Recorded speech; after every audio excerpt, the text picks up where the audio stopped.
The bass thrummed through the walls of the club, a physical force that seemed to vibrate through my ribcage with each pulsing beat. I pressed myself against the cold metal of the bathroom door, my heart hammering faster than the music outside. 3 deep breaths. That's all I needed. 3 deep breaths and I could go back out there, smile plastered across my face like everything was fine. But everything wasn't fine. My phone buzzed in my clutch for the 15th time in the past hour. I didn't need to look to know who it was. Derek. Again. Always Derek. The messages had started innocent enough 3 months ago when we'd broken up. Just checking in. Hope you're doing okay.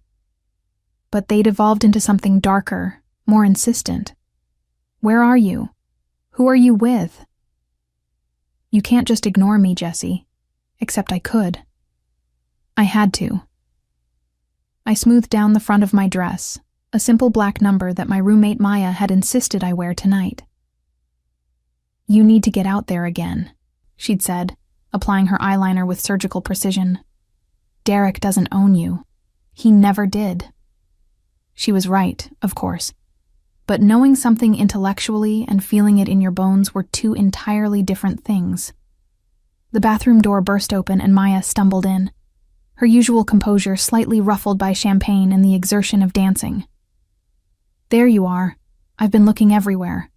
Come on, there's this group of guys from downtown who want to buy us drinks. She grabbed my hand, her enthusiasm infectious despite my reluctance. I let her pull me back into the chaos of the main room. The club was packed tonight, bodies moving in synchronization to music that felt more like a heartbeat than a melody. Colored lights sliced through artificial fog, creating an otherworldly atmosphere that made everything feel simultaneously more real and less so. That's when I saw him. Derek stood near the bar, his eyes scanning the crowd with a predatory focus I recognized all too well. He hadn't seen me yet, but it was only a matter of time. The club suddenly felt too small, the walls closing in despite the cavernous space. My breath caught in my throat. Maya, I hissed, tugging on her arm. Derek's here. She followed my gaze and her expression hardened.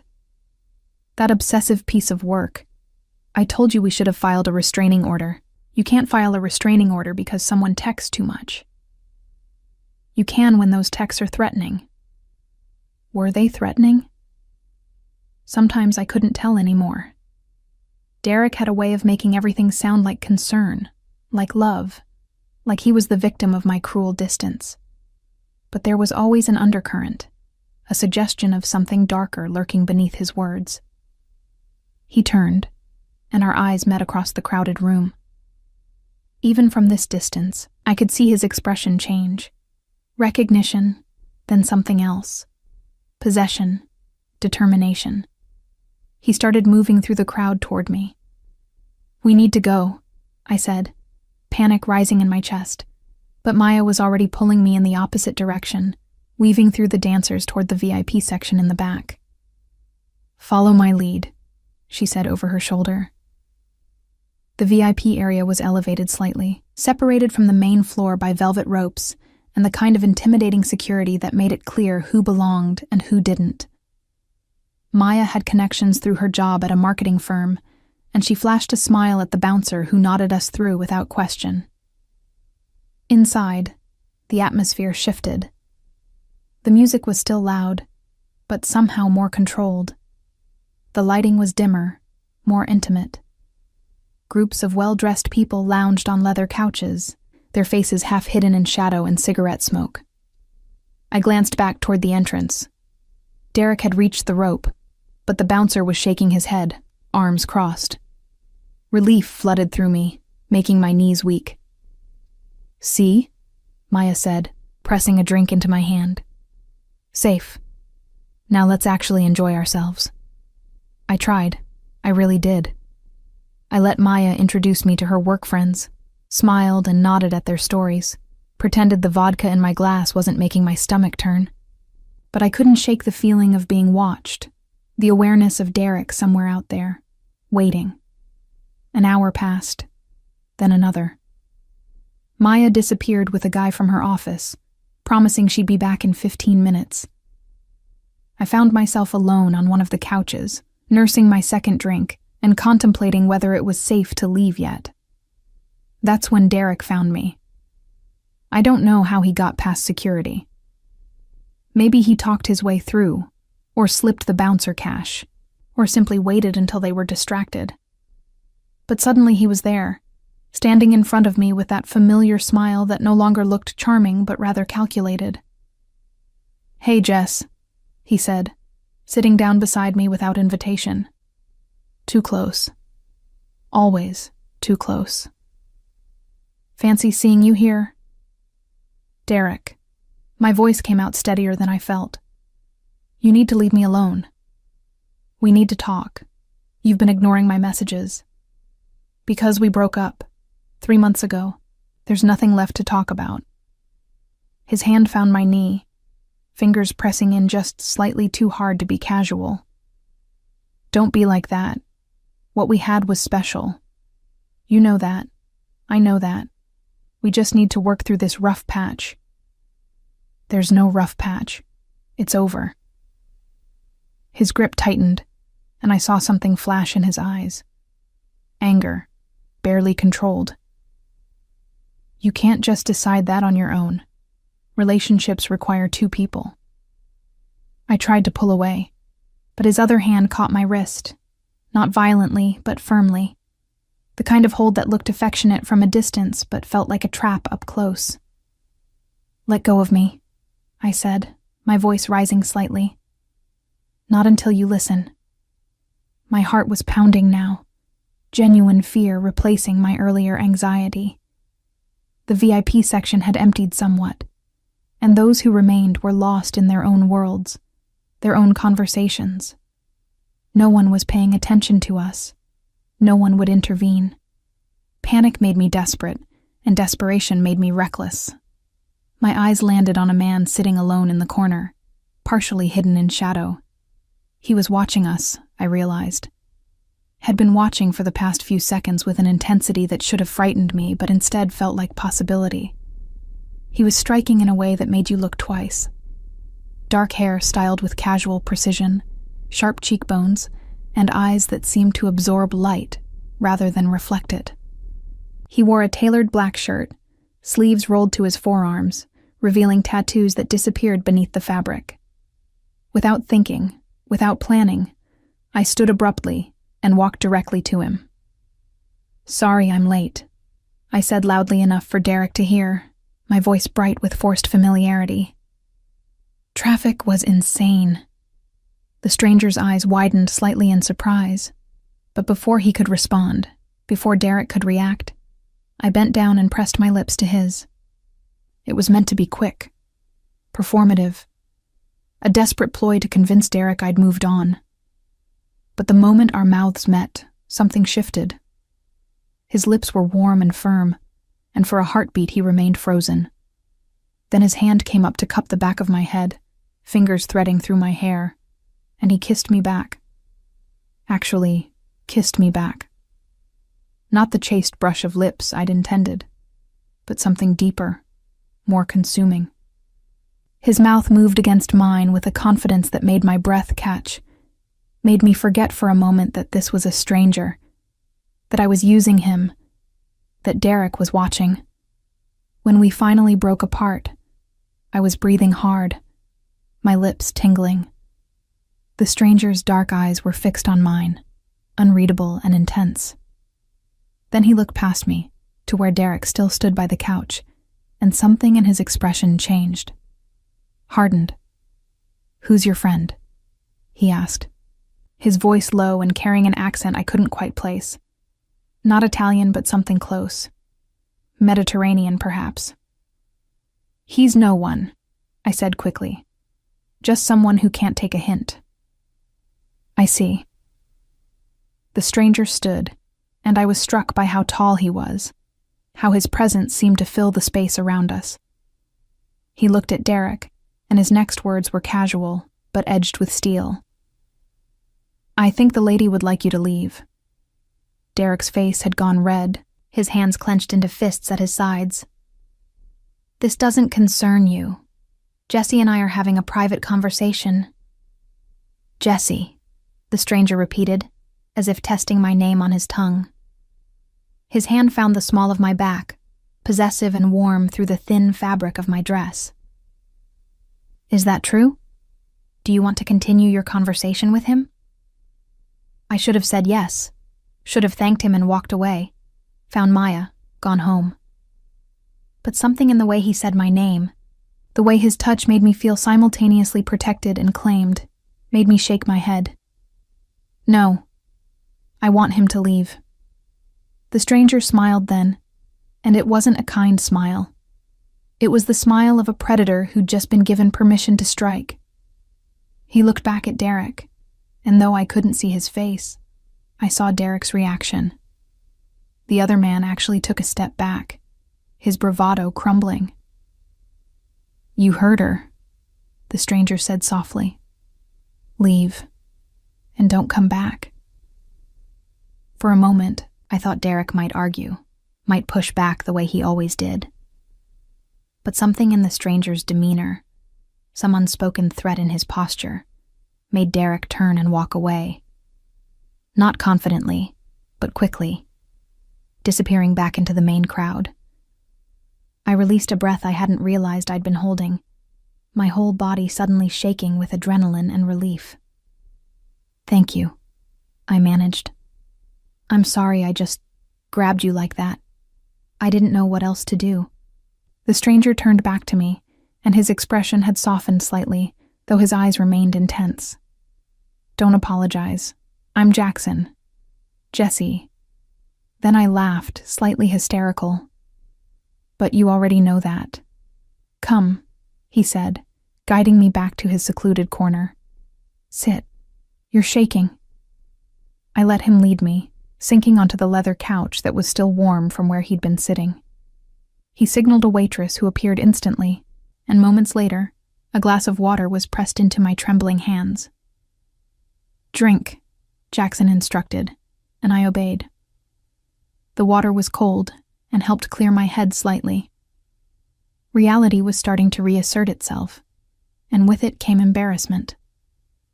"I really am sorry. That was completely inappropriate. He wouldn't leave me alone, and I panicked." "Ex-boyfriend?" "Ex-something. I'm not sure he ever qualified as a boyfriend in the traditional sense." I took another sip of water. "He's been harassing me since we broke up. Tonight he scared me." Jackson's jaw tightened almost imperceptibly. He should be scared. Men who frighten women deserve to learn what fear truly feels like. There was something in his tone that made me look at him more carefully. This wasn't just chivalry. There was a darkness there, a promise of violence that should have frightened me, but instead made me feel inexplicably safe. "Well, he's gone now," I said, trying to lighten the mood. "Thanks to you and your very convincing performance." His lips curved into a half smile, and his eyes held mine. "Who said I was performing?" Heat flooded my cheeks. Before I could respond, his hand reached up and his thumb brushed across my lower lip, so gentle it almost tickled. "You have good instincts," he said quietly. "Choosing me. It was random. You were just there." "Nothing is random, Jesse." The way he said my name, with that slight accent, made it sound like something precious. "You came to me because somewhere instinctively you knew I could protect you. And you were right. I should have made an excuse and left. Should have found Maya and gotten out of this club, away from this dangerously attractive stranger who looked at me like he was already planning our future. But I didn't move. Couldn't move. I should go find my friend," I said, but made no effort to stand. "Should you?" Jackson leaned closer, his scent washing over me. Something expensive and masculine, cedar and smoke. "Or should you stay here with me, where you're safe? I don't even know you." You kissed me. That was fake. Was it? His eyes dropped to my lips again. Because it didn't feel fake. My phone buzzed in my clutch, breaking the spell. I pulled it out, expecting Maya. Instead, it was a message from an unknown number. You think some random guy can protect you? This isn't over. Jesse, it's never going to be over. My hands started shaking again. Jackson plucked the phone from my fingers before I could protest, reading the message. His expression turned to stone. Your ex? I nodded, unable to speak past the fear clogging my throat. Jackson's thumb moved across my phone screen with practiced ease. He typed something, then showed it to me. Yes, it is over. Touch her again and learn the consequences. He hit send before I could stop him. You shouldn't have done that, I whispered. You'll just make him angrier. Good. Jackson set my phone down and took both of my hands in his grip warm and steady.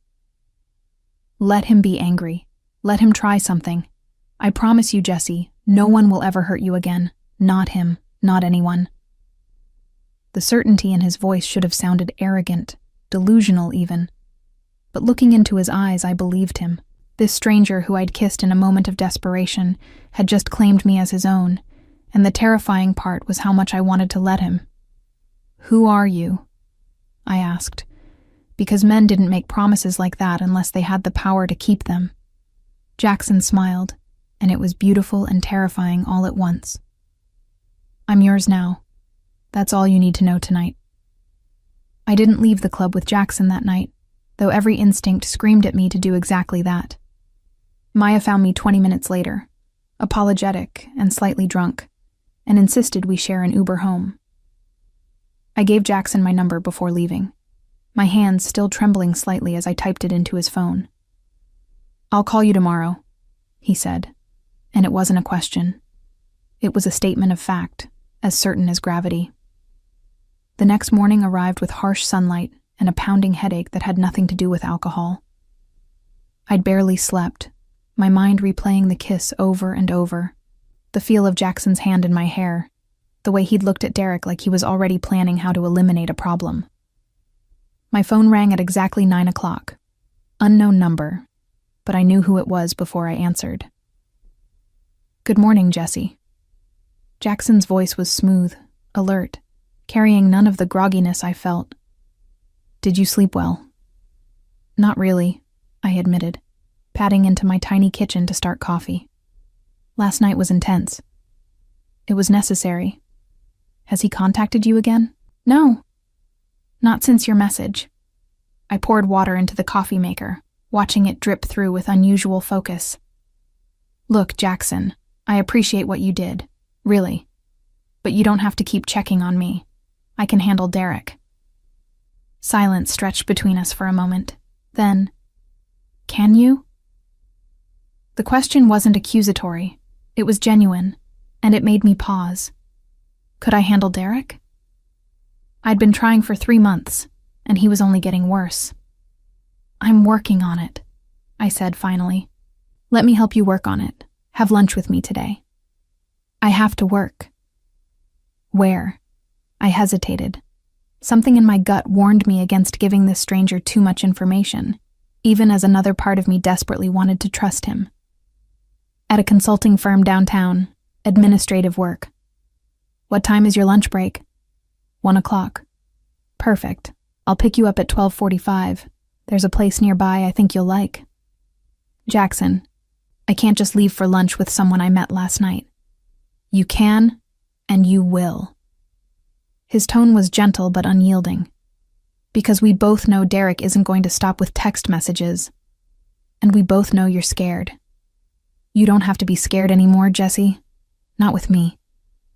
He hung up before I could argue further, leaving me staring at my phone in a mixture of frustration and something that felt dangerously close to anticipation. Work passed in a blur of spreadsheets and email chains that required minimal brain power. My cubicle was identical to 30 others on the floor, a beige box with barely enough room for my computer and a small plant that was slowly dying despite my best efforts. My coworker Sarah stopped by mid-morning with gossip about the office manager's affair, but I could barely focus on her words. At 12:43, my phone buzzed with a text from Jackson.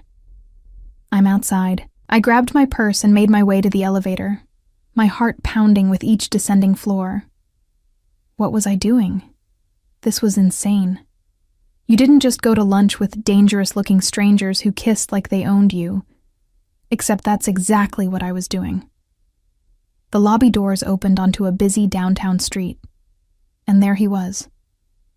Jackson leaned against a sleek black car that looked like it cost more than my annual salary, dressed in dark slacks and a charcoal shirt that fit him like it had been made specifically for his body, which it probably had been.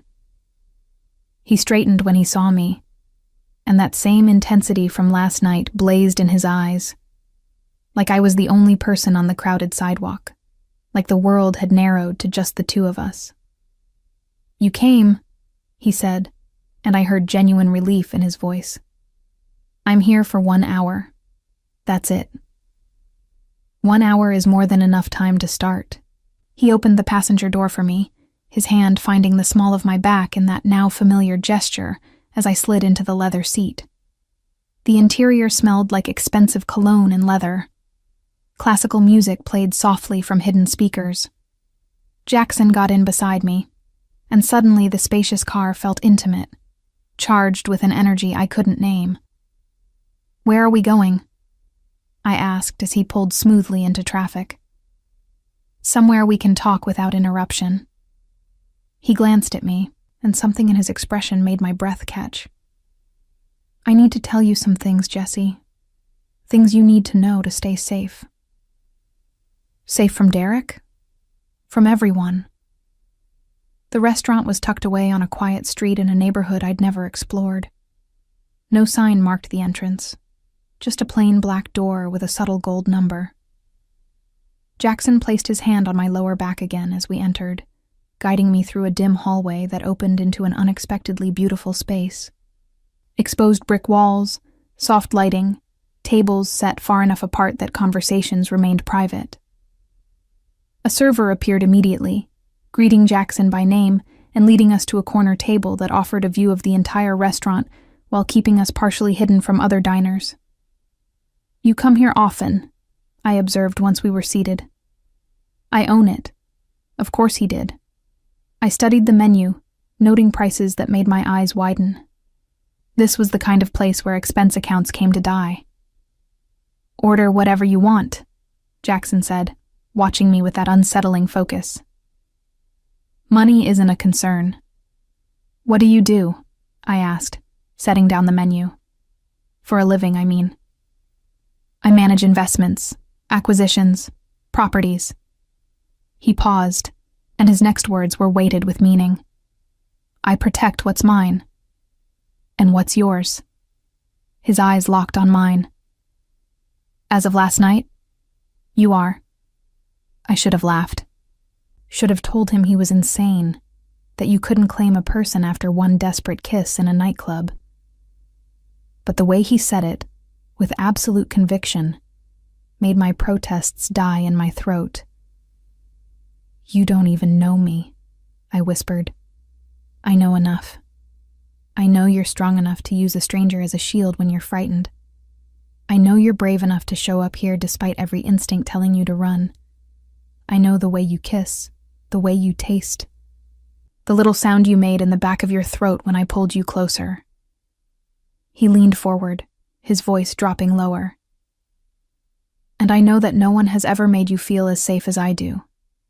Am I wrong? I wanted to say yes. Wanted to maintain some sense of independence, of self-preservation, but I couldn't lie to him. No, you're not wrong. Something triumphant flashed in his eyes. The server returned, and Jackson ordered for both of us without consulting the menu. White wine, pasta, things I'd never tried, but that sounded expensive and complicated. Tell me about Derek, he said once we were alone again. Everything. So I did. The words spilled out like I'd been waiting for someone to ask, to actually listen. I told him about meeting Derek at a work conference, how charming he'd been at first, how the charm had slowly revealed itself as control, the constant texts, the surprise visits to my apartment, the way he'd isolated me from friends under the guise of wanting me all to himself. I broke up with him 3 months ago, I said, taking a sip of the wine that had appeared without me noticing. And he's been getting progressively worse ever since. Showing up at places I go, calling from different numbers when I block him. Last night was the first time he'd gotten physical, though. The first time I was actually scared he might hurt me. Jackson's jaw had grown tighter with each detail, his hands clenched on the table. Where does he work? Some tech startup in Brooklyn. Why? Because I'm going to make sure he never bothers you again. The certainty in his voice sent a chill down my spine. Jackson, you can't just threaten someone because they're harassing your... What am I to you exactly? You're mine. He said it simply, like it explained everything. And I protect what's mine, absolutely. Derek made a mistake touching you. He's going to understand that mistake very clearly. This is crazy. We barely know each other. You can't just decide I'm yours. I already have. He reached across the table and took my hand, his thumb tracing circles on my palm. The moment you kissed me, you made a choice. Maybe you didn't realize it, but I did. You chose me, Jesse. You chose my protection. And I don't give up what I claim. Food arrived. Plates of pasta that looked almost too beautiful to eat. I picked up my fork with my free hand, Jackson still holding the other, and took a bite. It was incredible. Flavors I couldn't even begin to name exploding on my tongue. How did you find out where I work? I asked suddenly, the question occurring to me mid-bite. Jackson's expression didn't change. I have resources. That's not an answer. No, it's not. He released my hand to begin eating, but his eyes never left mine. I won't lie to you, Jesse. I'm not a good man. I don't play by normal rules. When I want something, I get it. When I need information, I find it. You deserve to know that before this goes any further. Before what goes any further. Us. This. Whatever you want to call it. He set down his fork, his full attention on me. I saw you across that club last night, even before you came to me. I watched you for 20 minutes, trying to figure out why I couldn't look away. Then you walked up to me, kissed me, and I knew. You were meant to be mine. People don't belong to other people, don't they? He tilted his head, considering. You're a romantic, I think. You believe in equality, in partnerships, in two people choosing each other every day. And those are beautiful ideals. But they're not reality. Not for people like me. People like you. People who take what they want and destroy anything that threatens it. He said it matter-of-factly, without pride or shame. I'm giving you honesty, Jesse, because you deserve that much. I will never lie to you. But I will also never let you go. So you need to decide right now if you can live with that. My heart was pounding so hard I could hear it in my ears. Every rational part of my brain was screaming at me to run, to get out before I got in too deep. But another part, a part I hadn't known existed until last night, was drawn to his darkness like a moth to flame. What if I say no? I asked quietly. Then I'll drive you back to work, and you'll never see me again. His eyes held mine. But you'll still be alone with Derek, still looking over your shoulder, still afraid. And if I say yes, then you'll never be afraid again. Derek will disappear from your life completely. You'll have everything you need, everything you want, and in return, you'll be mine. Completely. Exclusively. Mine. The word hung in the air between us, heavy with promise and threat. I need to think about this, I said, though my mind was already made up, had been made up the moment he kissed me back last night. Of course, Jackson's smile was knowing, like he could read my thoughts. Think about it.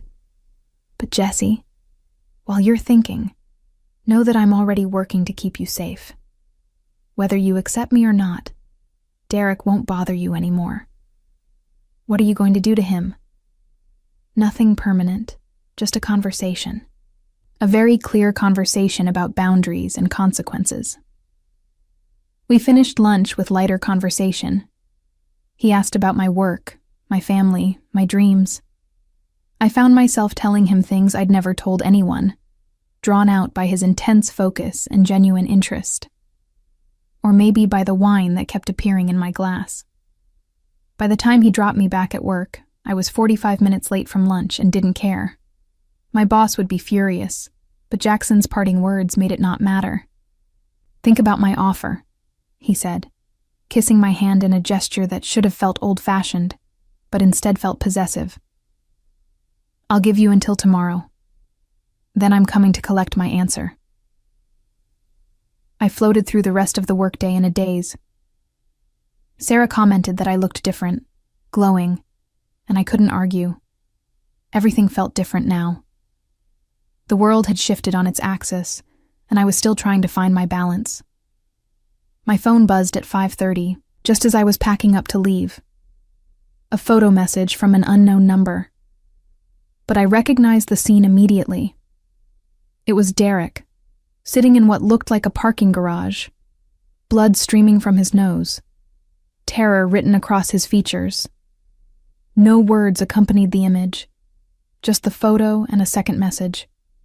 He understands now. You're safe. My hands shook as I stared at the screen. Jackson had done this, had found Derek, hurt him, made him pay for scaring me. I should have been horrified. Should have called the police, reported this violence. Instead, I felt safe.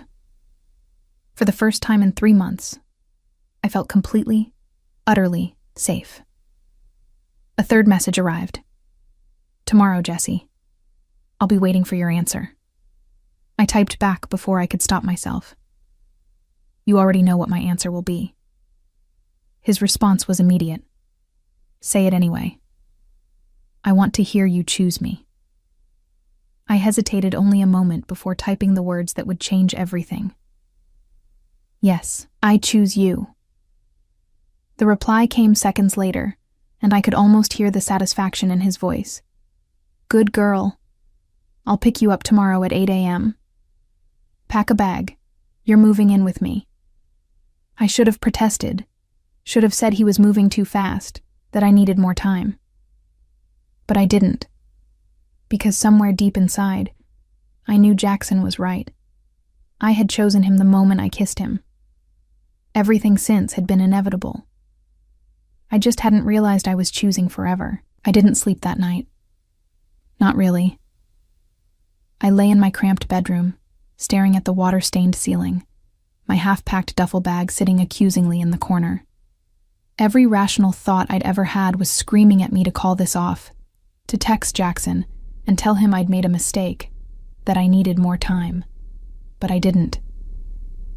Because for the first time since Derek had started his campaign of psychological warfare, I'd slept without checking the locks 3 times, without startling at every sound in the hallway, without my phone clutched in my hand, ready to dial 911 at the first sign of trouble. Jackson had done that.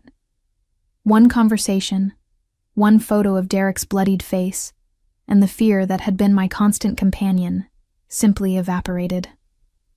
Maya knocked on my door at 6 a.m, coffee in hand and concern written across her face. Okay, spill. You've been weird since you got home yesterday. I took the coffee gratefully, buying myself a moment. I'm leaving. Leaving? Like the apartment? Jesse, if this is about rent, we can figure something out. My promotion came through. I can cover more until you... Not the apartment. Well, yes, the apartment. But it's not about money. I took a sip of coffee, burning my tongue. I'm moving in with someone. Maya's eyes went wide. The guy from the club? The hot, mysterious one who made Derek actually run away? She sat down on my bed, studying my face. Jesse, you met him 2 days ago. I know. That's insane. You don't move in with someone after 2 days. You barely know him. I know he makes me feel safe. I know he's already done more to protect me than anyone else ever has. I set down the coffee, wrapping my arms around myself. Maya, I can't explain it, but this feels right in a way nothing else has. She was quiet for a long moment, her expression cycling through disbelief, concern, and finally reluctant understanding. He's dangerous, isn't he? Not to you, but in general. That kind of dangerous. I nodded slowly. And you're choosing him anyway. Yes. Maya reached out and squeezed my hand. Then at least promise me you'll keep your phone on, and that you'll call me if anything feels wrong. Because Jesse, if this guy turns out to be another Derek, he's not. I said it with absolute certainty. He's the opposite of Derek. Derek wanted to own me through fear. Jackson. I struggled to find the words. Jackson wants to own me through devotion. There's a difference.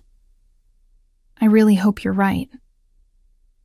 She pulled me into a hug, and I held on tight, suddenly aware that I was leaving behind the only real friend I had in this city.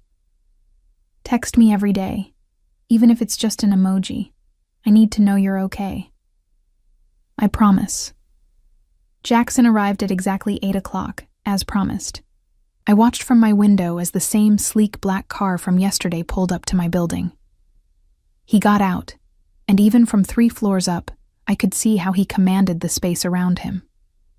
People on the street gave him a wide berth without seeming to realize they were doing it, like they sensed something predatory and instinctively created distance. My intercom buzzed. I'm here, was all he said. I grabbed my duffel bag, suddenly aware of how pathetically small it was. 1 bag. That's all I had to show for 26 years of life. Some clothes, a few books, my laptop. Everything else was Maya's, or came with the furnished apartment. The hallway felt longer than usual as I walked to the stairs. Maya stood in our doorway, watching me go with tears in her eyes but a brave smile on her face. Be happy, she called after me. You deserve to be happy. Jackson was waiting in the lobby, looking impossibly put together in another perfectly tailored shirt and dark jeans that probably cost more than my monthly rent. His eyes swept over me, taking in my simple sweater and leggings, the worn duffel bag, and something softened in his expression. Is that everything? He asked gently. I don't have much. You will.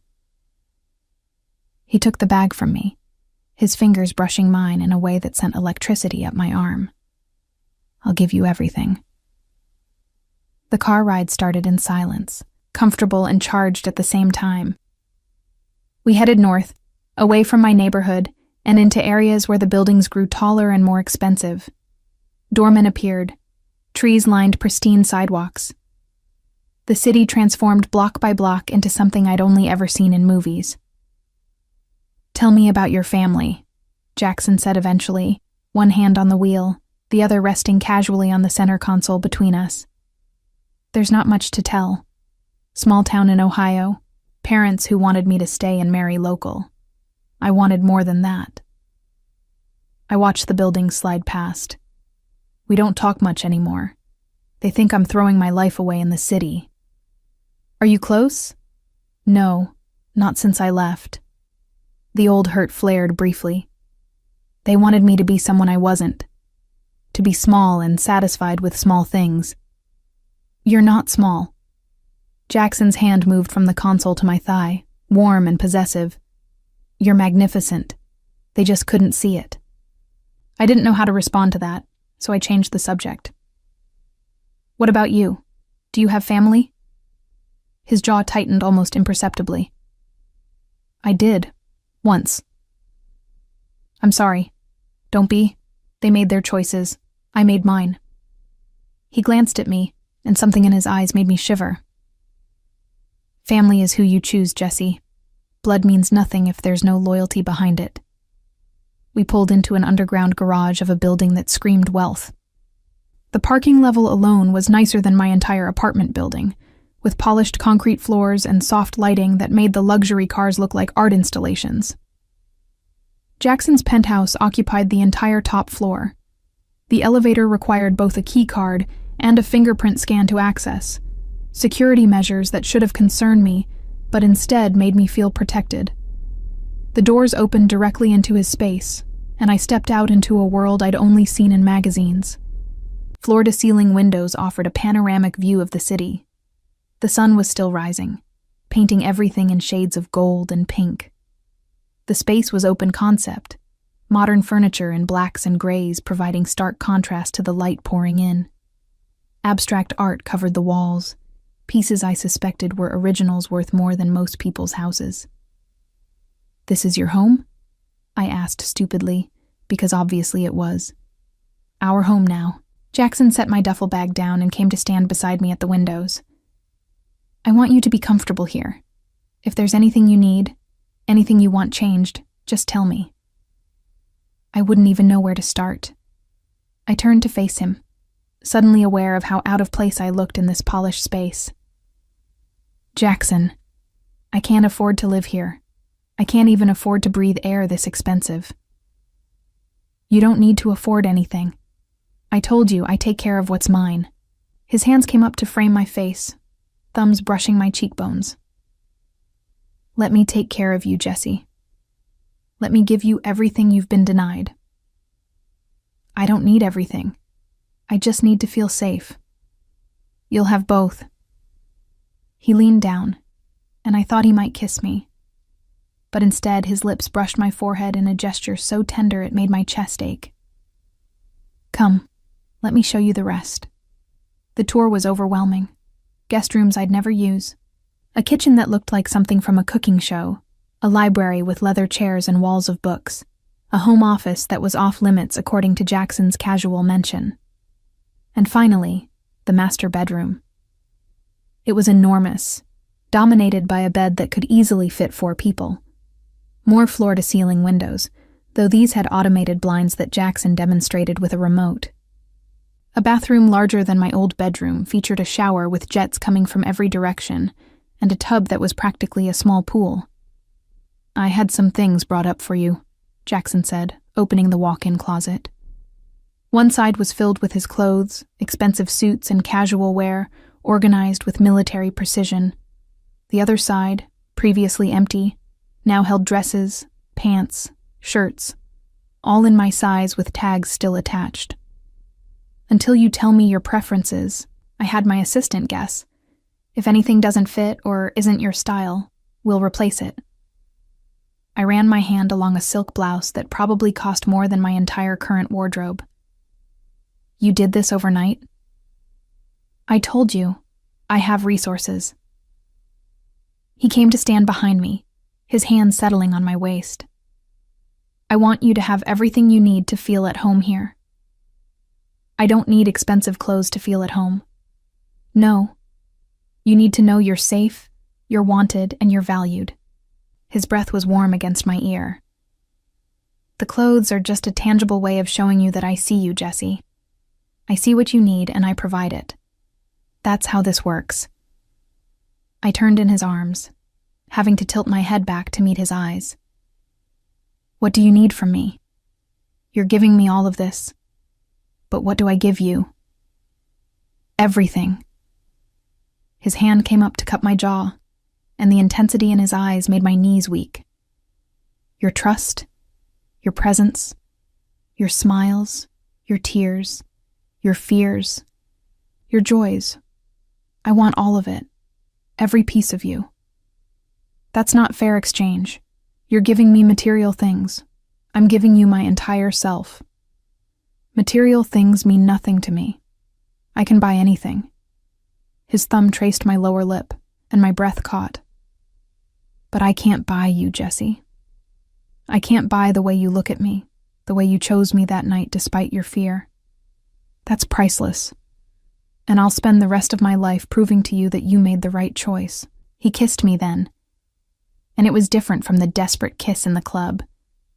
This was thorough, claiming, a promise made with lips and tongue and the press of his body against mine. When he finally pulled back, we were both breathing hard. "I need to tell you some things," he said, his voice rougher than before. "About who I am, what I do.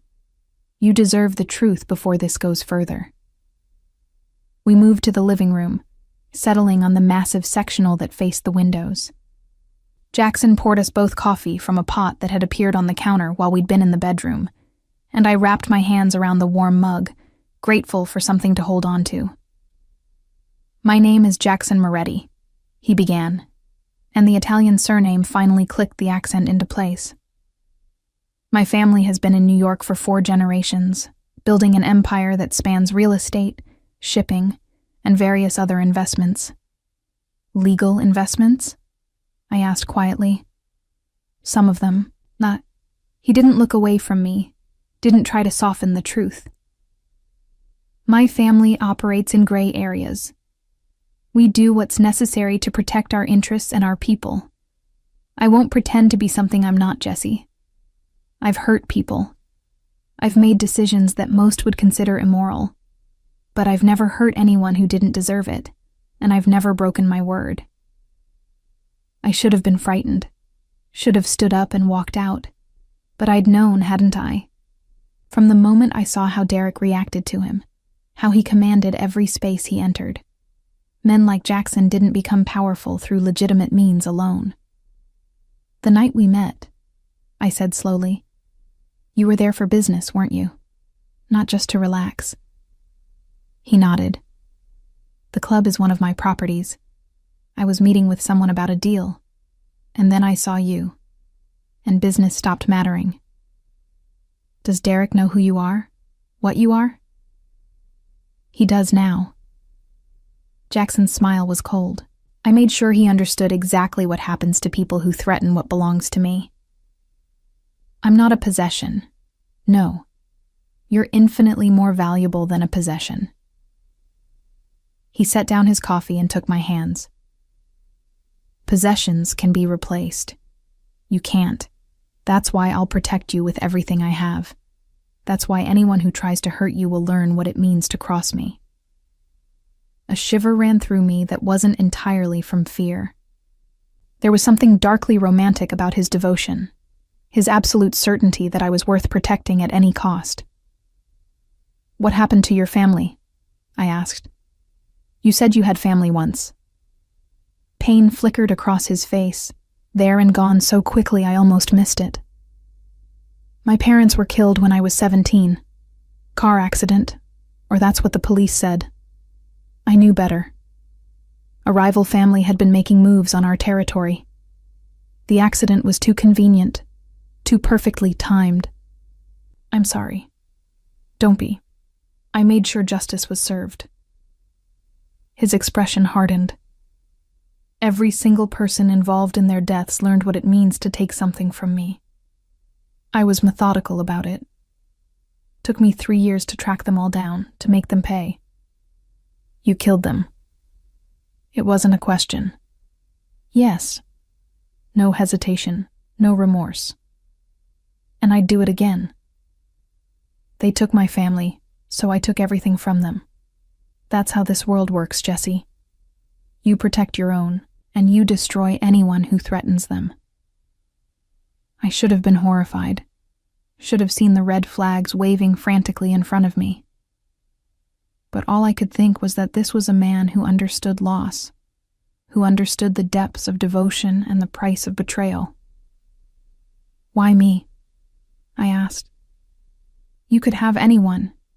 Women who are more beautiful, more sophisticated, more suited to your world. Beauty and sophistication can be bought." He pulled me closer, until I was practically in his lap. "But the way you looked at me that night, the trust in your eyes when you kissed me despite not knowing me, that's rare, Jesse. That's precious. You saw something in me worth trusting, and I've spent my whole life making people fear me. You offered me something I didn't know I was missing." "What's that?" the chance to be seen as a protector instead of a threat. His hand stroked through my hair, gentle, despite the violence I knew it was capable of. I'm tired of being feared. I want to be wanted. And you want me, don't you? Despite everything I've told you. I did. God help me, I did. Yes. Then let me worship you the way you deserve. Let me give you a life without fear, without struggle. Let me be the monster in the shadows who keeps all the other monsters away from you. And what do I become in return? Your kept woman? Your pretty prisoner? My equal, he said it fiercely. My partner. My reason for being. You think I'm giving you things, but Jesse, you're giving me purpose. Before you, I had power and money and nothing worth protecting. Now I have everything. I wanted to believe him. Wanted to believe that this dangerous, beautiful man saw something in me worth treasuring. But doubt nagged at the edges of my thoughts. What if I want to leave someday? What if this doesn't work? His expression turned serious. I won't lie to you. If you try to leave, I'll do everything in my power to convince you to stay. I'll remind you of every reason you chose me. I'll prove over and over that no one will ever love you the way I do. He paused, and his next words were careful.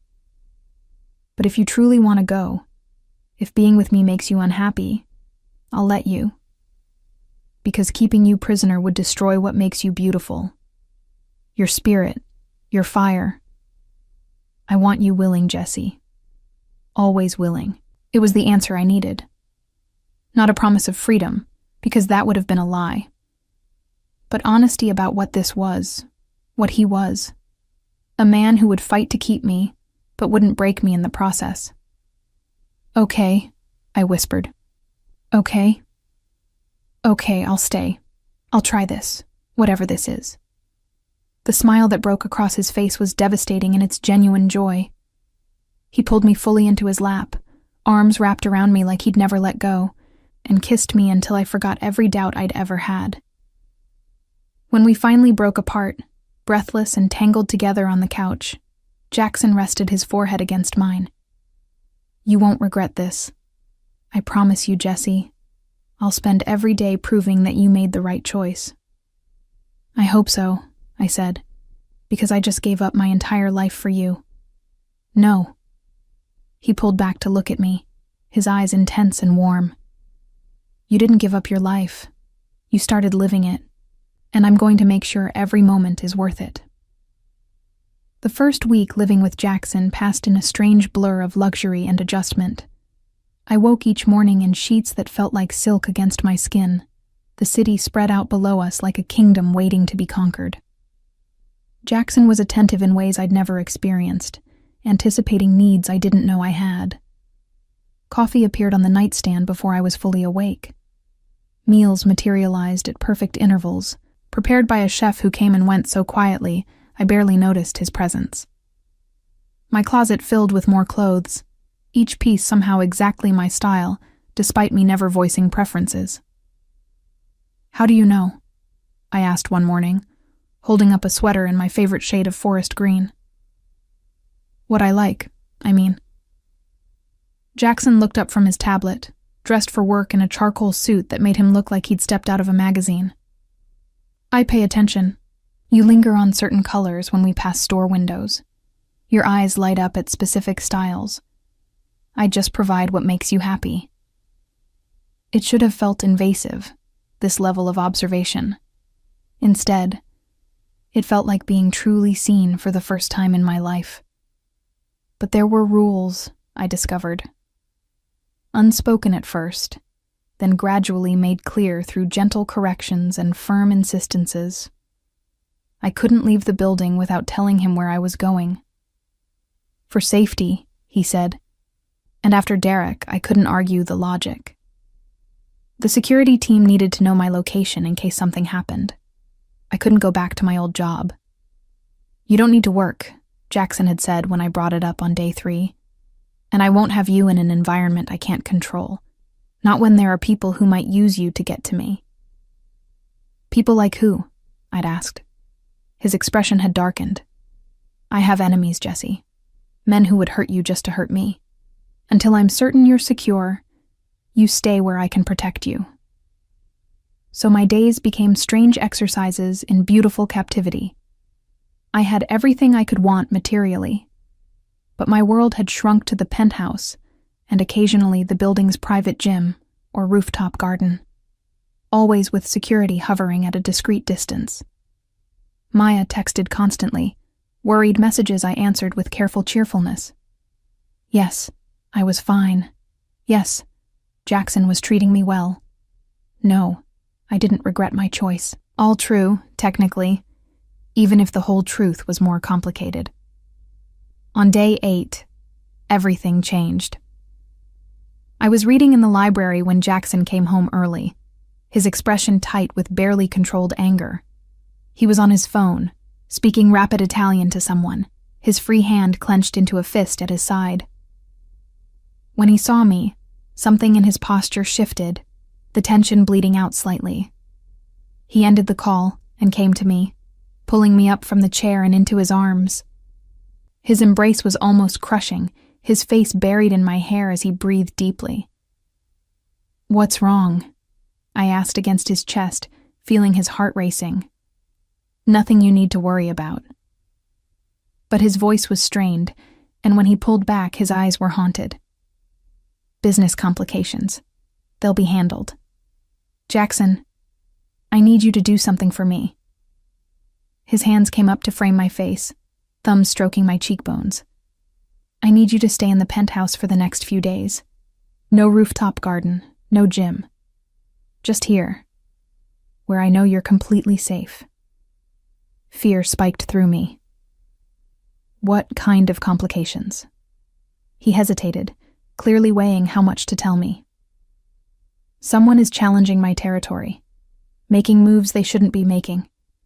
It's nothing I haven't handled before, but until it's resolved, I need to know you're secure." "Are you in danger?" A ghost of a smile touched his lips. "I'm always in danger, Kara. It's the nature of my life, but I'm very good at surviving." "That's not reassuring." "It should be. I've survived this long because I'm careful, I'm ruthless, and I protect what's mine absolutely." He kissed my forehead, then my nose, then my lips with infinite gentleness. "No one will touch you. I promise." He left shortly after, taking a team of men who appeared from somewhere in the building. I watched from the windows as black SUVs pulled away, Jackson in the lead vehicle, and felt my stomach twist with worry. The next 3 days were torture. Jackson came home late each night, exhaustion written in every line of his body. He'd find me waiting up for him, pull me into his arms, and hold me like I was the only thing keeping him grounded. We'd go to bed tangled together, and I'd wake to find him already gone again. On the 4th day, he didn't come home at all. His texts were brief and hours apart. "Working. Safe. Miss you." I paced the penthouse like a caged animal, my worry mounting with each hour of silence. At 3 a.m, my phone rang. Unknown number. I answered with my heart in my throat. "Jesse Reynolds?" A woman's voice, cool and professional. "Yes?" "My name is Victoria Castellano. I'm calling regarding Jackson Moretti." My blood turned to ice. "Is he hurt? What happened?" "He's fine. Currently in a meeting that's running long. He asked me to check on you. Make sure you're not worrying yourself sick." There was a hint of amusement in her tone. "Are you? Who are you?" "A business associate, and a friend of sorts. Jackson and I have known each other for many years." A pause. "He talks about you constantly. It's unlike him. You must be quite special." I didn't know how to respond to that. "When is he coming home?" "By morning, I expect. The situation is resolving itself favorably." Victoria's voice softened slightly. "He's kept you very sheltered, hasn't he? From his world. He's protecting me." Is that what you think? Not cruel, just curious. Or is he protecting himself from seeing fear in your eyes when you learn what he's truly capable of? I know what he's capable of. Do you? Victoria laughed, a sound like breaking glass. You know the sanitized version, the romantic monster who saves damsels in nightclubs. But have you seen him work, Jesse? Have you watched him break a man who betrayed him? Have you witnessed what he becomes when something he values is threatened? Why are you telling me this? Because I like Jackson, and I don't want to see him destroyed by love. Her tone turned serious. You have power over him now, more than you realize. Use it wisely, or don't use it at all. Men like Jackson don't recover from betrayal by those they love. She hung up before I could respond, leaving me staring at my phone with 1,000 new questions crowding my mind. Jackson came home at dawn, as Victoria had predicted. I was still awake, curled up on the couch with coffee I hadn't drunk going cold in my hands. He walked in looking like he'd been through a war, his shirt stained with something dark, his knuckles split and bruised. Jesus, Jackson. I set down the coffee and went to him, reaching for his damaged hands. What happened? It's handled. His voice was rough, exhausted. The threat is neutralized. You're hurt. This is nothing. But he let me lead him to the bathroom, let me carefully clean the blood from his hands and wrap his knuckles in gauze. He watched me work with something like wonder in his eyes. You should be afraid of me right now. Why? Because you protected yourself? Protected us? Because of what I did to ensure that protection. His hand came up to cup my cheek, and I saw darkness swimming in his gaze. I'm not a good man, Jesse. Victoria probably told you that. She called, said you talk about me. A tired smile. Constantly. It annoys her. He pulled me closer, resting his forehead against mine. I can't stop thinking about you, even in the middle of negotiations, even when I should be focused on survival. You're there, in my head, in my heart. You've made me weak. That's not weakness. In my world, it is. Caring about someone gives your enemies a target. They'll come for you eventually, to hurt me through you. His arms tightened around me. I should let you go. Send you somewhere safe, somewhere far away from me and the violence that follows me. But I can't. God help me, I can't let you go. I pulled back to look at him, seeing the genuine anguish in his expression. Then don't. I'm choosing to stay, Jackson. I'm choosing you, knowing the risks. You don't know all the risks. You don't know what people in my position are capable of. So tell me. Show me. I took his damaged hands in mine. I'm not going to run from the truth. He studied me for a long moment, then nodded slowly. All right, get dressed. There's something I need to show you. We drove through the pre-dawn city in silence, heading toward the industrial waterfront. The buildings grew more sparse, the streets emptier. Finally, we pulled up to a warehouse that looked abandoned from the outside, but I could see lights through the high windows. Jackson's men were waiting, opening doors as we approached. Inside, the warehouse had been converted into something between an office and a fortress. Security monitors covered one wall. Men I recognized from the building stood guard at various positions. And in the center, tied to a chair, was a man I didn't recognize. His face was bruised and bloody, one eye swollen shut. When he saw Jackson, genuine terror crossed his features. This is Marcus DeLuca, Jackson said quietly, his hand resting on my lower back. He's been selling information about my operations to a rival family. Information that could have gotten my people killed. That could have gotten you killed. I felt my stomach turn. Jackson, I don't need to see this. Yes, you do. Because you need to understand who I am when I'm not with you. He turned to face me fully, his expression serious. I'm giving you the chance to walk away, Jesse. Right now, before you're in too deep. Before seeing this changes how you look at me. I could have left. Should have left. But I thought about Derek, about how scared I'd been, how helpless. And I thought about Jackson's promise that I'd never feel that way again. This was the cost of that promise. This darkness was the price of my safety. I'm staying, I said. Something flickered in Jackson's eyes. Pride, maybe, or relief. He nodded once, then turned back to Marcus. What followed was brutal and efficient. Jackson didn't raise his voice, didn't lose control. He simply extracted every piece of information Marcus had, every contact, every transaction. And when he was satisfied he had it all, he made a phone call that sealed Marcus's fate. I didn't watch the end.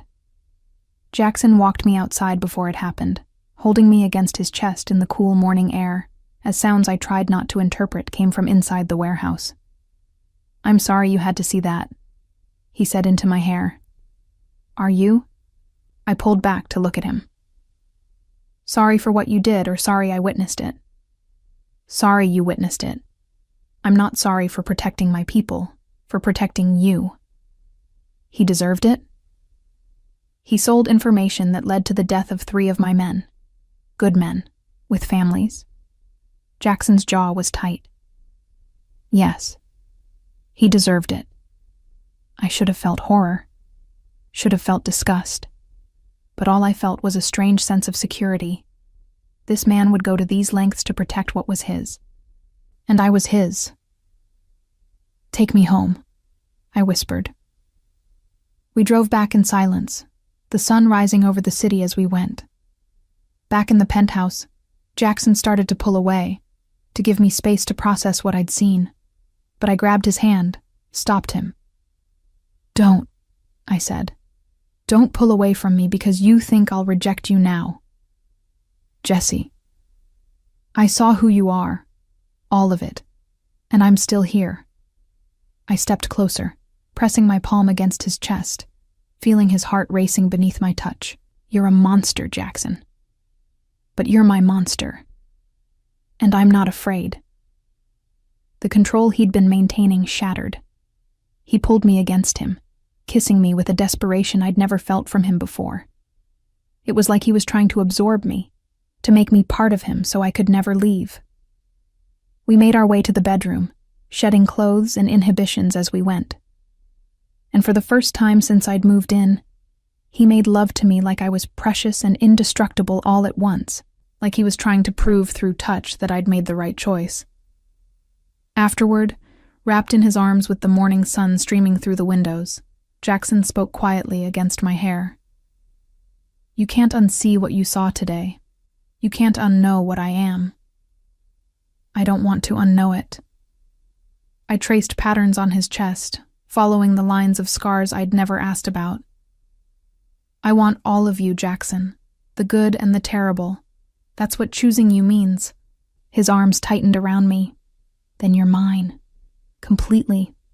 Forever. Forever, I echoed, and felt the last of my old life slip away. I belonged to Jackson Moretti now, and he belonged to me. In his world of darkness and violence, we'd found something worth protecting. Each other. And I knew with absolute certainty that anyone who tried to take that away would learn exactly what we were both capable of. 3 months into living with Jackson, I began to understand the true extent of his empire. It wasn't just the penthouse, the cars, the security team that followed me everywhere. It was the way restaurant owners rushed to greet him personally, the way politicians returned his calls immediately, the way entire city blocks seemed to bend to his will. I was sitting in his office one afternoon, curled up in the leather chair by the window with a book I wasn't really reading, when I overheard a phone conversation that changed everything. The shipment arrives Tuesday, Jackson said in Italian, not realizing I'd been studying the language in secret for the past month. Make sure the customs officials have been properly motivated. I don't want any delays. He continued speaking, detailing numbers that made my head spin. Millions of dollars moving through channels I didn't fully understand, but the implications were clear. This wasn't just gray area business. This was the kind of operation that could bring down empires if exposed. When he hung up, he turned to find me watching him. Something in my expression must have given away my understanding, because his eyes narrowed slightly. "How much Italian do you know?" he asked carefully. "Enough." I set down my book. "You're smuggling something big." He was silent for a long moment, weighing his options. Then he crossed the room and knelt in front of my chair, taking my hands in his. "Art. I move art and antiquities for clients who prefer discretion. Some of the pieces are legally questionable in terms of provenance. Some are outright stolen from private collections or museums." "That's insane. You could go to prison." "Only if I'm caught. And I'm very good at not getting caught." His thumb stroked circles on my palms. "I've been doing this for 10 years, Jesse. It funds everything else. The legitimate businesses, the properties, the lifestyle. And it gives me leverage over some very powerful people who collect pieces they can never display publicly." I thought about the art in the penthouse, the Monet I'd admired that first day. The paintings here. All legitimate. I would never keep hot merchandise where I live. He smiled slightly. "I'm criminal, not stupid." "Why are you telling me this?" "Because you asked. Because I promised I'd never lie to you." He stood, pulling me up with him and into his arms. "And because you're going to be more involved in my life starting next week. There's a gala, a fundraiser for the mayor's re-election campaign. You'll come with me as my partner. People need to see you, to understand that you're under my protection." My heart skipped. "You want me to meet your world." "I want my world to meet you, to see what I see when I look at you." His hand came up to cup my face. "You're my weakness, Jesse, but you're also my strength. Having you beside me makes me better, sharper, more focused on building something that lasts instead of just surviving day to day." The gala was held at a museum, ironic given what I now knew about Jackson's business. I wore a dress he'd chosen, deep emerald green that hugged every curve and made me feel like someone I barely recognized. Diamonds I refused to think about the cost of sparkled at my throat and wrists. Jackson was devastating in a tuxedo, his hand possessive on my lower back as we entered the grand hall. Heads turned immediately. I felt the weight of dozens of stares, assessing, judging, calculating what my presence beside Jackson Moretti meant. "They're all looking at us," I whispered. "They're looking at you, trying to figure out who you are and how to use you." His lips brushed my ear. "Don't let them intimidate you. You're mine, which makes you untouchable. They know it." The evening was a masterclass in power dynamics. Jackson introduced me to senators, CEOs, socialites whose names I recognized from gossip columns.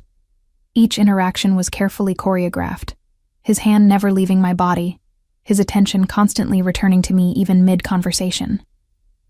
"You're very good at this," a woman's voice said behind me during a brief moment when Jackson was pulled away to speak with the mayor. I turned to find an elegant blonde in a white gown, her smile sharp as a knife. "At what?" "Playing the ingenue, the innocent caught in the big bad wolf's clutches." She extended a perfectly manicured hand. "Victoria Castellano. We spoke on the phone." Recognition hit me. This was the woman who'd called during Jackson's absence, who'd warned me about the power I held over him. In person, she was stunning and terrifying in equal measure. "You're younger than I expected," Victoria continued, studying me like I was a puzzle to solve, and clearly more resilient than Jackson's usual type. "He has a type?" "Had, past tense." She took a sip of champagne, her eyes never leaving my face. "Beautiful but empty vessels he could control completely. You're different. You have a spine. I wasn't sure at first if that would be good for him or destroy him entirely." And now? Now I think you might actually be his salvation. Victoria's expression softened marginally. He's been different since you. More strategic, less reckless. He used to take risks that would make my blood run cold. Now he calculates every move based on how it affects you. It's made him vulnerable, but also more dangerous. I don't understand. Men with nothing to lose are unpredictable. But men fighting to protect what they love? They're absolutely ruthless. She glanced across the room to where Jackson was still speaking with the mayor, though his eyes kept finding me. Anyone who threatens you now threatens the one thing he values above his own life. That makes you the most protected person in this city, and the most valuable target. A chill ran down my spine. Are you trying to scare me? I'm trying to prepare you, because sooner or later, someone will try to use you against him, and you need to be ready for what that means, what he'll do in response. Victoria set down her champagne glass. Jackson Moretti in love is the most dangerous version of himself that's ever existed. I hope you're ready for that responsibility. Before I could respond, Jackson appeared at my side, his hand immediately finding its place on my waist. Victoria, are you terrorizing my girlfriend? Just getting to know her. She's delightful. Victoria's smile turned genuine. Take care of her, Jackson. She's good for you. I know. His arm tightened around me. That's why I'll burn down this entire city before I let anything happen to her. He said it casually, but I knew he meant every word. Victoria seemed to know it too, because she nodded approvingly before gliding away into the crowd. What did she say to you? Jackson asked, leading me toward the balcony for fresh air. That you're dangerous when you're in love. She's not wrong. We stepped outside, the cool night air a relief after the stuffy ballroom. The city spread out below us, millions of lights twinkling in the darkness. Does that frighten you? It should. I leaned against the railing, and Jackson moved behind me, his arms bracketing me in. But somehow it doesn't. Is that wrong? That I find your obsession romantic instead of terrifying? If it's wrong, then we're both damned. His lips found the curve of my neck, and I shivered. Because I am obsessed, Jessie. Completely. You're the first thought I have every morning, and the last one before I sleep. I make decisions based on how they'll affect you. I've restructured my entire operation to minimize your risk of exposure. Victoria said I make you vulnerable. You do. You're my one weakness, the only leverage anyone could possibly use against me. His arms tightened around me. But you're also my greatest strength. Before you, I was just surviving, building power for the sake of power. Now I have a reason. Everything I do is to build a world where you're safe, where you can be happy. I turned in his arms, looking up at his face illuminated by the lights from the ballroom. What if I told you I don't need a whole world? What if I just need you? Then you'd have me, forever, completely, in every way that matters. He bent down, his forehead resting against mine. I love you, Jessie. I should have said it weeks ago, but I was afraid. Afraid you'd run. Afraid you'd use it against me. But I don't care anymore. I love you more than power, more than money, more than my own life. Tears pricked my eyes. I love you too. God help me. I love you so much it terrifies me. Don't be terrified. Be certain. He kissed me softly, reverently. Be certain that I will never let anyone hurt you. Be certain that you're the only thing in this world I truly value. Be certain that loving me might be dangerous, but being loved by me is the safest place you could possibly be. The moment was shattered by the sound of breaking glass from inside the ballroom. Jackson immediately shifted, his body becoming a shield between me and the doors. His hand moved to the small of his back where I knew he kept a gun, though I'd never actually seen him draw it. One of his security team rushed onto the balcony. "Boss, we have a situation." "What kind of situation?" Jackson's voice was ice. "Someone tried to spike Miss Reynolds' drink. The waitress caught it, but whoever did it is still in the building." The temperature seemed to drop 10 degrees. I felt Jackson's entire body go rigid, and when I looked at his face, I barely recognized the man I loved. This was the monster from the warehouse, the ruthless criminal Victoria had warned me about. "Lock down every exit," he said quietly, but there was murder in his tone. "No one leaves until I find out who did this. And when I find them..." He didn't finish the sentence. He didn't need to. Within minutes, the gala had transformed into something else. Security flooded the building, politely but firmly informing guests that there had been a security threat, and everyone needed to remain for questioning. The mayor looked furious until Jackson spoke to him privately, and then he simply looked pale. I was whisked away to a private room with a female security guard who checked me over thoroughly, making sure I hadn't ingested anything dangerous. Jackson appeared every few minutes, his eyes wild with barely controlled rage, touching my face or my hand like he needed to confirm I was real and unharmed. It took an hour, but they found him. A waiter, paid by someone to slip something into my drink. Not poison, the interrogation revealed, but a sedative. Someone had planned to take me when I was unconscious. I didn't see what Jackson did to the waiter. Didn't want to see. But when he returned to me, his knuckles were bloody again, and his eyes had that distant look that meant he'd done something terrible. "Who paid him?" I asked, though I wasn't sure I wanted to know. "The DeLuca family. Marcus's brother, seeking revenge." Jackson pulled me against him, and I could feel him shaking with residual fury. "He thought he could take you from me. Thought he could hurt me through you. What are you going to do?" "End them. Completely. Every last member of the DeLuca family will understand what happens when someone threatens what's mine." He pulled back to look at me, and his eyes were pleading despite the violence promised in his words. "I need you to go home. Now. With a full security team. I need to know you're safe while I handle this. Jackson. Please, Jesse. Please. I can't think straight when you're in danger. I can't be strategic. I just want to kill everyone in this building until I'm certain the threat is eliminated." His hands framed my face desperately. "Let me take you home. Let me make sure you're protected.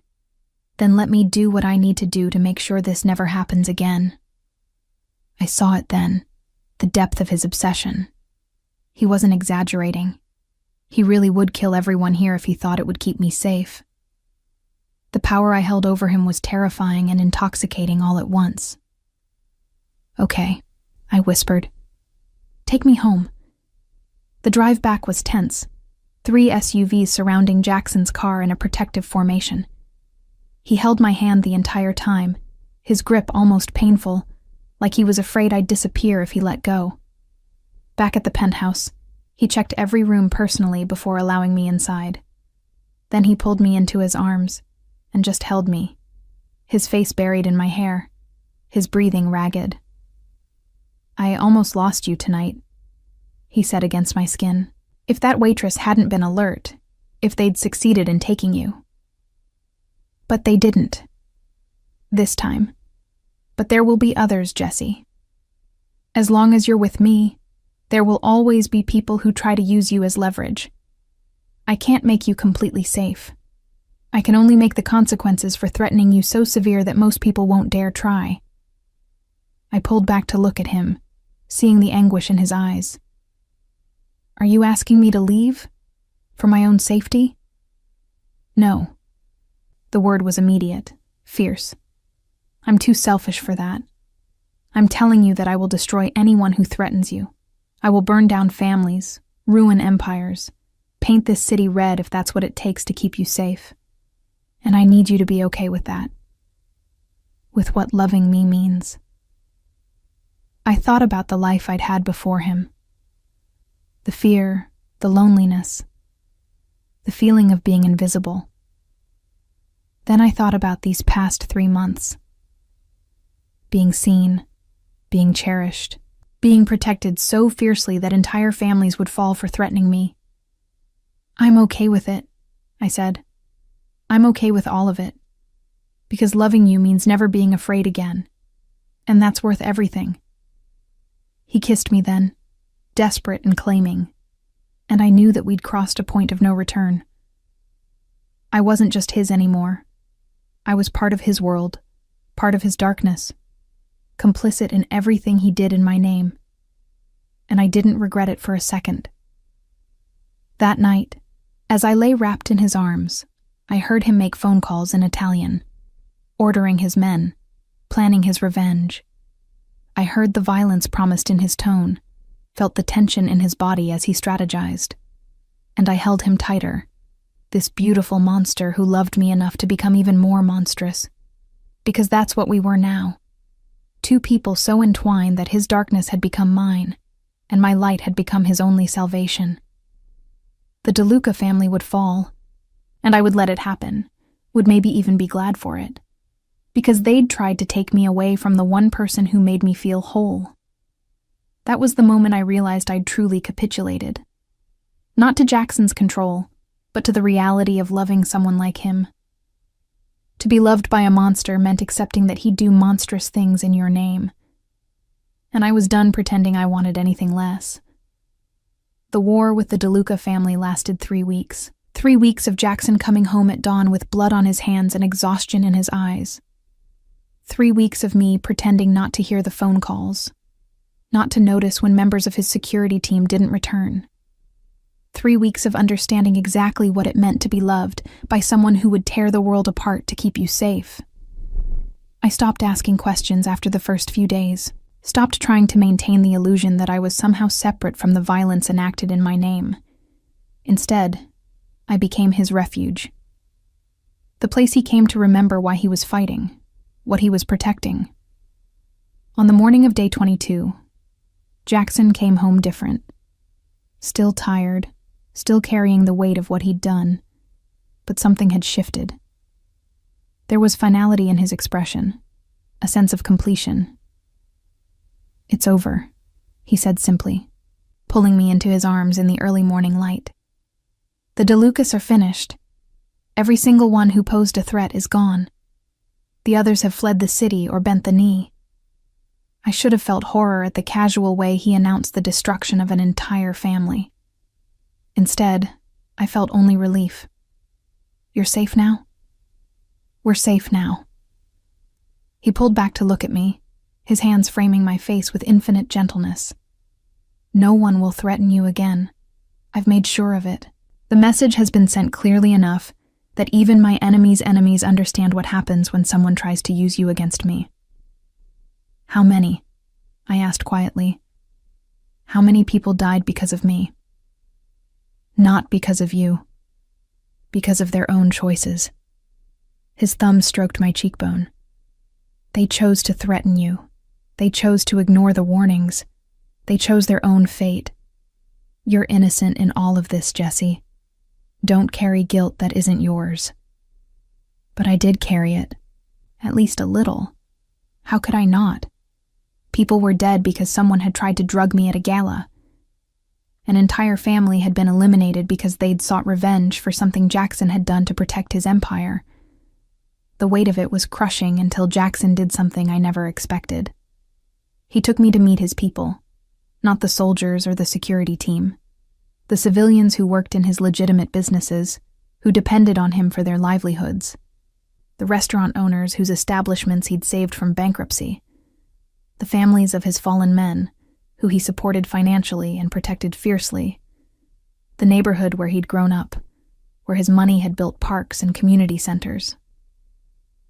"You think I'm just a criminal," he said as we walked through streets where children played and people greeted him warmly. "But this is also who I am. These are the people I protect, the reason I do what I do." An older woman approached us, her eyes bright with tears. She grabbed Jackson's hand and spoke rapidly in Italian, gesturing to me with obvious approval. When she left, Jackson was smiling slightly. "What did she say?" I asked. That she's glad I finally found someone who makes me smile like my mother used to make my father smile. She says you're good for my soul. He laced his fingers through mine. She's right. You are. We visited a small restaurant that evening. Not one of Jackson's high-end properties, but a family place that had been there for 50 years. The owner, an ancient man named Giuseppe, embraced Jackson like a son. "This is my Jessie," Jackson said in English, his hand protective on my back, "the woman I'm going to marry." My heart stopped. We'd never discussed marriage, never even used the word. But Giuseppe was beaming, pulling me into a hug that smelled like garlic and tomatoes and home.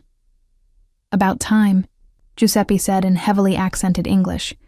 "This one, he needs someone to fight for, someone to come home to. You give him that, yes?" "Yes," I managed, still reeling from Jackson's casual announcement. Over dinner, homemade pasta that melted on my tongue, Giuseppe told stories of Jackson as a teenager, how he'd worked in this very kitchen after his parents died, how he'd protected other kids in the neighborhood from gangs and dealers, how he'd built his empire not just for power, but to create safety for people who had none. "He is not perfect," Giuseppe said seriously, looking at me with wise old eyes. "He has done dark things, but always for reason, to protect, to provide, never for cruelty alone." On the drive home, I finally asked the question that had been burning in my mind all evening. "Did you mean it? About marriage?" Jackson's hand tightened on the steering wheel. "Every word. I should have asked you properly with a ring and romance. But the truth just came out. Because that's what you are to me, Jessie. My future. My wife. The mother of my children someday, if you want that." Children. I'd never let myself think that far ahead. Is that so surprising? I'm building an empire, Kara. I need an heir. But more than that, I want to see you pregnant with my child. Want to watch you grow round with our baby. Want to build a family with you that's nothing like the one I lost. The intensity in his voice made my breath catch. That's a lot of pressure. It's a promise.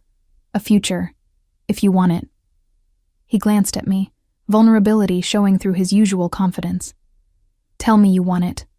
Tell me you want forever with me. Marriage and children and growing old together. Tell me I'm not alone in wanting to build something permanent." "I want it," I whispered. "God help me. I want all of it."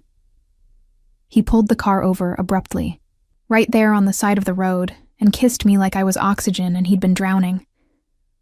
When we finally broke apart, both breathing hard, he rested his forehead against mine. "I'm going to do this properly," he said. "I'm going to get you the most beautiful ring in the world. I'm going to plan a proposal that makes you cry happy tears. I'm going to give you the wedding you deserve. But right now, in this car, I need you to know that you're already my wife, in every way that matters. My heart, my soul, my reason for existing. Do you understand?" I understand. And I did. This wasn't a traditional love story. We didn't have the luxury of slow and steady. We had intensity and obsession, and a love so consuming it bordered on madness. But it was ours. 2 months later, on a crisp autumn evening, Jackson proposed properly. He took me back to the club where we'd met, which he'd rented out entirely for the night. The VIP section where I'd first kissed him was filled with flowers, thousands of roses in deep red. He got down on one knee, this powerful man who made entire families tremble, and offered me a ring that probably cost more than most houses. Emerald-cut diamond, flawless and enormous, set in platinum with smaller diamonds creating a pattern that looked like vines wrapping around my finger. "Jessie," he said, his voice rough with emotion. "From the moment you chose me in desperation, I've spent every day proving you made the right choice. I want to spend the rest of my life continuing that proof. Marry me. Be my wife, my partner, my everything. Let me love you and protect you and worship you until my last breath. I didn't hesitate. Yes. The wedding happened 2 months after that, small and private despite Jackson's wealth. Just his closest people and Maya, who cried through the entire ceremony. We married in the garden of his estate outside the city, a property I hadn't known existed until he brought me there to see our future home. It was beautiful and isolated, surrounded by walls and security, but feeling open and free inside the perimeter. Gardens where children could play safely, rooms that could become nurseries, a life that felt possible despite the darkness that would always shadow Jackson's business. Victoria was there, elegant in champagne silk, and she pulled me aside before the ceremony. "I was wrong about you," she said simply. "I thought you'd either break him or be broken by him. But you've done something I never expected. You've made him want to be better while accepting everything he is. That's rare, Jesse. Don't ever underestimate its value." "I won't." "Good, because he'd destroy the world for you. Make sure he never has to." The ceremony was simple, our vows personal and raw. Jackson promised to love me fiercely, protect me absolutely, and devote every day to my happiness.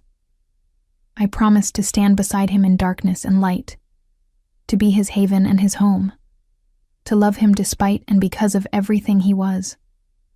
When he kissed me as my husband, I tasted salt and realized he was crying. This dangerous, powerful man was crying because I'd chosen to spend my life with him. Our wedding night was tender and consuming. Jackson making love to me like I was the most precious thing in the world, and in his world, I was. 6 months into our marriage, I found out I was pregnant. I'd suspected for weeks, my body changing in subtle ways that I'd noticed but hadn't quite acknowledged. When the test came back positive, I sat on the bathroom floor of our estate and cried, overwhelmed by joy and terror in equal measure. Jackson found me there, still holding the test, tears streaming down my face. "Kara, what's wrong? Are you hurt?" I held up the test wordlessly. He stared at it for a long moment, his expression unreadable. Then he sank to the floor beside me, pulled me into his lap, and buried his face in my hair. His shoulders shook, and I realized he was crying too. "We're having a baby," he said against my skin, his voice thick with emotion. "You're giving me a family again. Jesse, He couldn't finish, overcome. "I'm scared," I admitted. "What if something happens? What if you're enemies? Nothing will happen." He pulled back to look at me, his eyes fierce and wet. "I will protect you and our child with everything I have. No one will touch either of you. I swear it on my life." He kept that promise. The security around me doubled, then tripled. Jackson became almost obsessive about my safety, tracking my every movement, ensuring I had guards even inside our estate. It should have felt suffocating.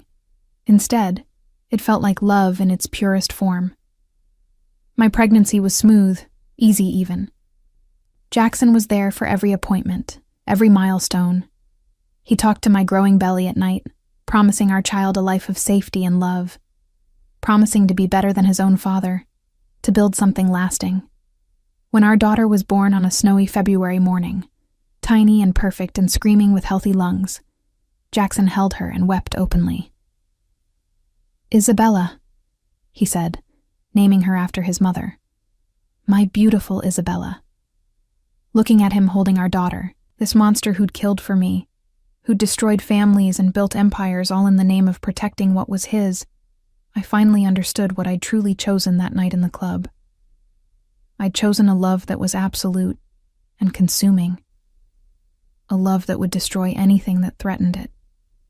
A love that came with darkness, but offered a depth of devotion most people never experienced. And I'd choose it again. Every single time, because being loved by Jackson Moretti meant never being afraid. It meant being worshipped and protected and cherished beyond reason. It meant our daughter would grow up safe, shielded by a father who would move heaven and earth to ensure her happiness. Yes, there would always be danger. Yes, there would always be violence in the shadows. But in the circle of Jackson's arms, with our daughter between us, I felt only peace. "Thank you," Jackson whispered that first night, Isabella sleeping peacefully in the bassinet beside our bed. "For choosing me. For staying. For giving me everything I never thought I'd have. Thank you for fighting for me, for showing me what it means to be truly loved." I kissed him softly. "For being my monster." He smiled against my lips. "Your monster. Always."